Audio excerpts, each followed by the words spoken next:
जी students, ये वही question है, क्वेश्चन नंबर 8, और अब हम इसका बी का सेकंड पार्ट कर रहे हैं। ठीक है जी, हमने डिस्टेंस ट्रेवल फाइंड आउट करना है from t is equal to 0 to t is equal to 3 second.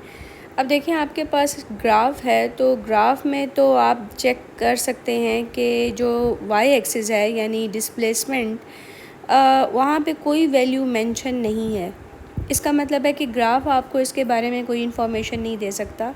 तो हमने क्या करना है कि इस ग्राफ को जो हमने इंटरप्रेट किया था डायग्राम की फॉर्म में, ये देखें नीचे मैंने यहाँ पे ये इस जगह पर मैंने इसकी इंटरप्रिटेशन की है, और हमने इसी से फ़ायदा उठाना है और इसी को यूज़ करना है to find the distance travel. अब बेटा, इसके बहुत सारे तरीके हैं, आप जिस मर्ज़ी वे में कर लें, कोई इससे फ़र्क नहीं पड़ता, आंसर सही आना चाहिए। डिफरेंट मेथड से आप कर सकते हैं। एक तो मेथड ये है कि हम पहले ये वाला जर्नी ओ ए कंसिडर करें और ये वाला डिस्टेंस ओ से ए तक डिस्टेंस फाइंड आउट कर लें, और फिर आप इस डिस्टेंस को डबल कर लें, क्योंकि देखें ओ से ए और ए से बी तक डिस्टेंस सेम है, और उसके बाद बी से सी तक का डिस्टेंस फाइंड आउट किया जाए, और ये वाला डिस्टेंस यानी ये 2 टाइम्स हो जाएगा। देखें, ये डिस्टेंस प्लस ये डिस्टेंस और फिर ये डिस्टेंस, इस तरह भी किया जा सकता है। एक और मेथड ये है कि आप ए से लेकर सी तक जर्नी कंसिडर करें। ठीक है, ए से सी तक का सारा जर्नी लें और ए से सी तक का डिस्टेंस फाइंड आउट कर लें। उसके बाद फिर आप ओ से ए तक का डिस्टेंस फाइंड आउट करें और ए सी के अंदर ओ ए ऐड कर लेंगे, तो टोटल डिस्टेंस ट्रैवल आ जाएगा, यानी 0 से लेकर 3 सेकंड तक। तो बहुत सारे मेथड्स हैं, जो भी आप लगा लें, कोई मसला नहीं है। तो जी मैं भी इनमें से सबसे पहले तो मैं ये काम करूँगी कि ए से सी तक का डिस्टेंस फाइंड आउट करूँगी। ठीक है, और उसके बाद फिर बाकी कुछ चीज़ें देखते हैं। अच्छा, अब अगर इस डायग्राम को लें तो ए पॉइंट पे हम पहले ही बात कर चुके हैं कि इनिशियल वेलोसिटी जो थी वो 0 थी, यानी ए से आप स्टार्ट ले रहे हैं और टाइम जो था वो 1.25 था, और सी पॉइंट पे आपका टाइम जो था वो 3 सेकेंड था, और फाइनल वेलोसिटी पिछले पार्ट में हमने निकाल ली थी। ये देखें जी, फाइनल वेलोसिटी थी 17.2। अच्छा, ये भी हम लिख लेते हैं यहाँ पर 17.2। ठीक है। अच्छा, अब देखें, डिस्टेंस ट्रैवल फाइंड आउट करने का एक फार्मूला तो ये है कि VIT प्लस हाफ AT² लगाया जाए, और दूसरा फार्मूला ये है 2AS is equal to VF² minus VI²। जो फार्मूला आप लगाना चाहें लगा सकते हैं। मैं ये 2AS वाला फार्मूला लगाऊंगी जी, और डिस्टेंस कैलकुलेट करूंगी। यहाँ पे आ जाएगा 2 हमारा as it is acceleration 9.81, distance हमने फाइंड आउट करना है। फाइनल वेलोसिटी 17.2 नहीं लगाऊंगी, जो एक्चुअल वैल्यू मेरी आई थी मैं वो यूज़ करूँगी जी। 17.16 थी, वही वैल्यू लगा लेंगे। ठीक है, राउंड ऑफ जो वैल्यू आप करते हैं वो नहीं यूज़ करेंगे, -0²। ठीक है, इसको जी कैलकुलेट कर लेते हैं। 17.6 का स्क्वायर 17.6, ओहो सॉरी ये 17.16 है। इसका स्क्वायर हमारे पास आ गया 294.465। ठीक है, और S डिवाइडेड बाय 2 इंटू 9.81, ये भी हम फाइंड आउट कर लेते हैं जी कैलकुलेशन के थ्रू। ये आंसर आ गया 15। ठीक है जी, 15 मीटर एग्जैक्ट 15.00 आंसर आ रहा है। ये हमारा डिस्टेंस है ए से लेकर सी तक। अब हमारा जो मसला है वो ये है कि अगर हम ओ से ए तक का डिस्टेंस फाइंड आउट करें तो तभी हम इसमें 15 के अंदर ऐड करेंगे तो टोटल डिस्टेंस आएगा। तो ओ से ए तक के लिए सबसे पहले सोचते हैं कि हमें कौन सा फार्मूला यूज़ करना चाहिए। देखें बेटा, डिस्टेंस निकालने के लिए ओ से ए तक दो ही फार्मूले लग सकते हैं, एक ये लगेगा और एक ये, और दोनों में ही इनिशियल वेलोसिटी रिक्वायर्ड है, ठीक है। दोनों फार्मूलाज में इनिशियल वेलोसिटी चाहिए। और आप देख सकते हैं कि ओ से ए तक का जर्नी अगर आप लें, ये देखें ओ से ए तक का जर्नी, तो इसमें आपको ये वेलोसिटी नहीं पता थी। मैंने पहले भी बताया था कि ओ पॉइंट पर जो इनिशियल वेलोसिटी है वो मुझे नहीं पता, लेकिन फ़ाइनल वेलोसिटी का पता है कि वो ज़ीरो है, ठीक है। और यहाँ पे फिर हमें क्या करना पड़ेगा जी, हमें फार्मूला लगा के पहले इनिशियल वेलोसिटी निकालनी पड़ेगी, ठीक है। वो इतना इशू नहीं है, जल्दी से हम निकाल सकते हैं, ठीक है। हम लगाते हैं जी VF = VI + AT। Final velocity इस पाथ पे O से A तक जाते वक्त ये देखें, मैं यहाँ पे साइड पे, ये हमारी बॉल है, और जब हमारी बॉल पॉइंट O से पॉइंट A तक गई थी तो टाइम t = 0 था इस वक्त, और A पॉइंट पे जब वो पहुंची थी तो टाइम t = 1.25 सेकेंड था, लेकिन फ़ाइनल वेलोसिटी हमारी ज़ीरो थी, ठीक है। ये पहले भी डिस्कस हुआ था, फिर बता रही हूँ मैं। इनिशियल वेलोसिटी हमें नहीं पता, एक्सेलरेशन आ गई जी -9.81। अब ये एक है डिस्कशन करने वाली बात है, ये मैं आपको बाद में बताती हूँ कि नेगेटिव मैंने क्यों लगाया है साथ इसके। ये जी इनिशियल वेलोसिटी आ गई आपकी 9.81 मल्टीप्लाइड बाय, ये जो है सारी वैल्यू मैं दूसरी साइड पे लेके हूँ, इसको जी मल्टीप्लाई कर लेते हैं, मल्टीप्लाइड बाय 1.25, और ये आंसर आता है हमारा 12.26, यानी इनिशियल वेलोसिटी की वैल्यू आ गई 12.26 मीटर पर सेकेंड। अब इजी हो गया हमारे लिए टास्क, ये जी हम 2AS = VF² - VI² में वैल्यू लगाते हैं और हमारा डिस्टेंस पता चल जाएगा O से A तक का डिस्टेंस। फाइनल वेलोसिटी 0 थी, इनिशियल वेलोसिटी 12.26 थी, और उसका हमने स्क्वायर ले लिया जी, 12.26 का स्क्वायर, और ये आ गया -150.3, ठीक है जी। इसको ऊपर ले गए हम और डिवाइडेड बाय 9.81, ये आ गया जी 7 पॉइंट्स। हमारा जो डिस्टेंस है वो कैलकुलेशन करने के बाद 7.66 मीटर आ रहा है। अब आप सोच रहे होंगे कि नेगेटिव साइन आ गया तो इसका मतलब है कि ये डिस्प्लेसमेंट को शो कर रहा है, पर हम नेगेटिव साइन कंसिडर नहीं करेंगे, ठीक है।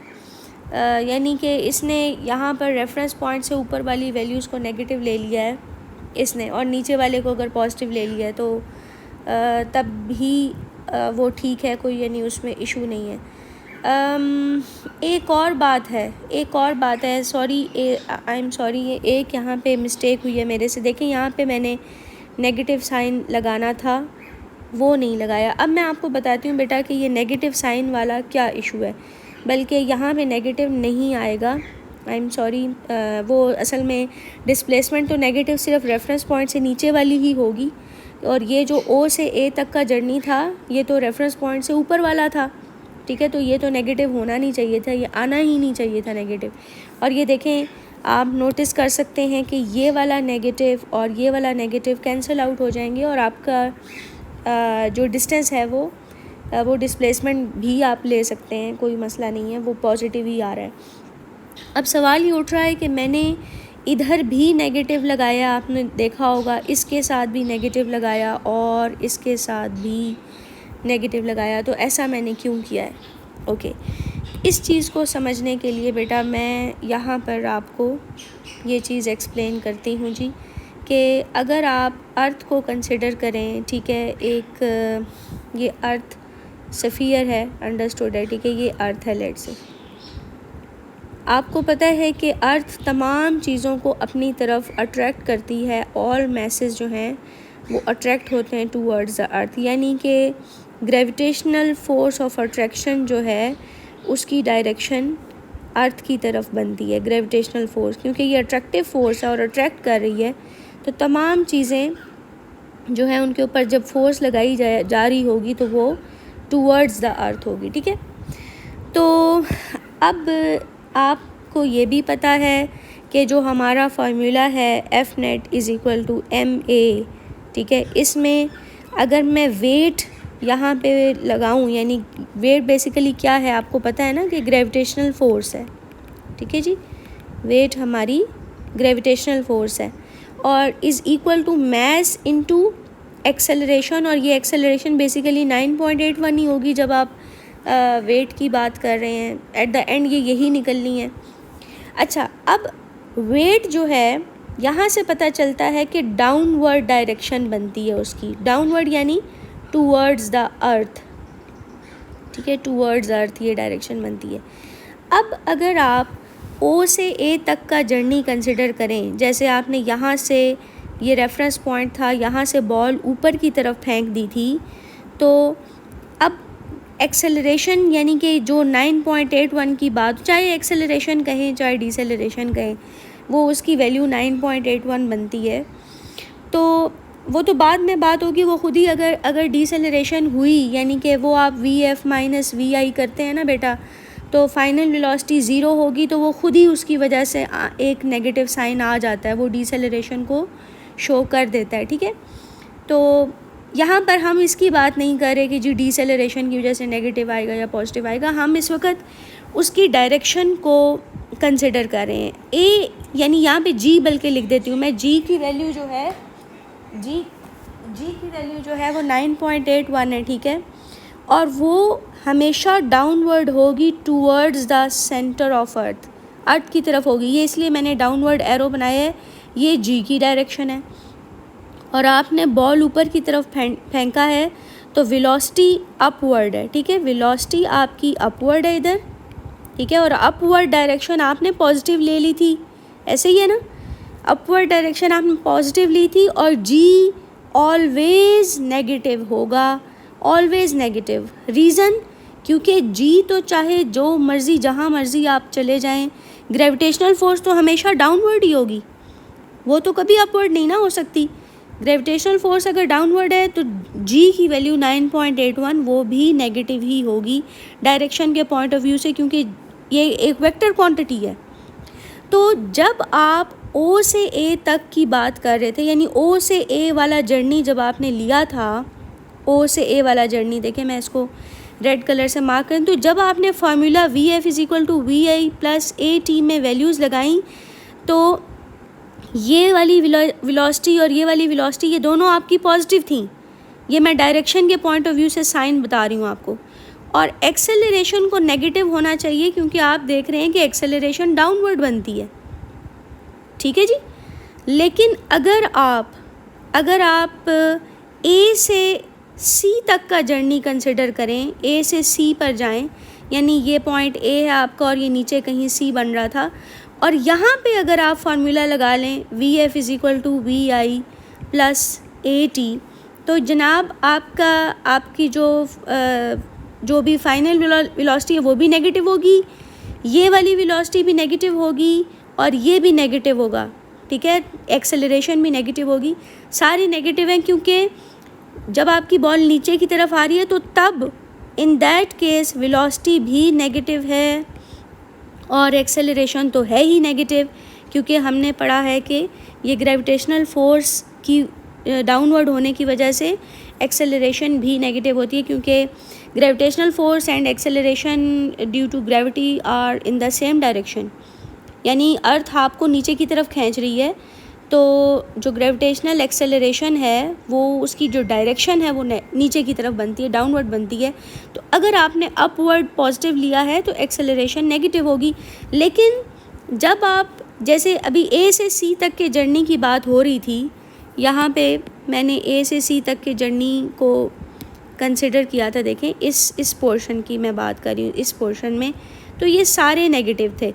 तो वो फिर जब मैं वैल्यू लगाऊंगी, जैसे कि इनिशियल वेलोसिटी लेट से कि ज़ीरो थी, देखें इसमें ए से सी तक के जर्नी में ए ऊपर था और सी कहीं यहाँ पे नीचे था, और यहाँ पे मैंने कहा था कि इनिशियल वेलोसिटी ज़ीरो है, तो इस वजह से ये वाला नेगेटिव और ये नेगेटिव फिर कैंसिल आउट हो जाएगा जो भी आप वैल्यू निकालेंगे।